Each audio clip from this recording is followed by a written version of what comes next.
தூத்துக்குடியில் ஆயுதங்களுடன் சுற்றித் திரிந்த ரவுடி அந்தோனி மைக்கேல் சுகந்தன் என்பவரை துப்பாக்கி முனையில் போலீசார் கைது செய்துள்ளனர். இதுகுறித்தான கூடுதல் விவரங்களோடு இணைகிறார் செய்தியாளர் ஷேக் மதார். ஷேக் மதார், வணக்கம். இதுகுறித்தான முழு விவரங்களை வழங்கலாம்.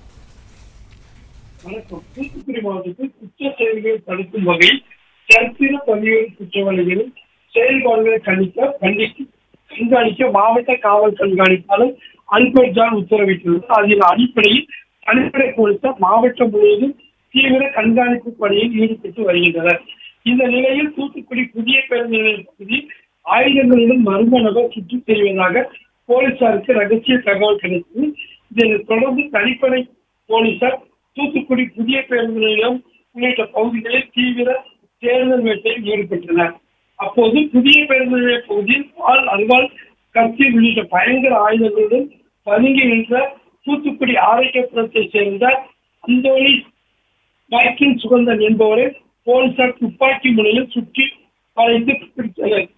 அப்போது ஓடிவிடாமல் எச்சரித்தனர். மேலும் அவரை கைது செய்த போலீசார் அவரிடம் இருந்த வாள், கத்தி உள்ளிட்ட பயங்கர ஆயுதங்களை பறிமுதல் செய்தனர். மேலும் தாளமுத்து நகர் காவல் நிலையத்தில் சரித்திர குற்றவாளி பட்டியலில் உள்ள இவர் கொலை வழக்குகள் உள்ளிட்ட 20க்கும் மேற்பட்ட வழக்குகள் இவர் மேல் உள்ளது என்பது குறிப்பிடத்தக்கது. பிளே ஸ்டோர் மற்றும் ஆப் ஸ்டோரில் இருந்து பாலிமர் செயலியை QR கோடு மூலம் பதிவிறக்கம் செய்யுங்கள். செய்திகளை உடனுக்குடன் பெறுங்கள்.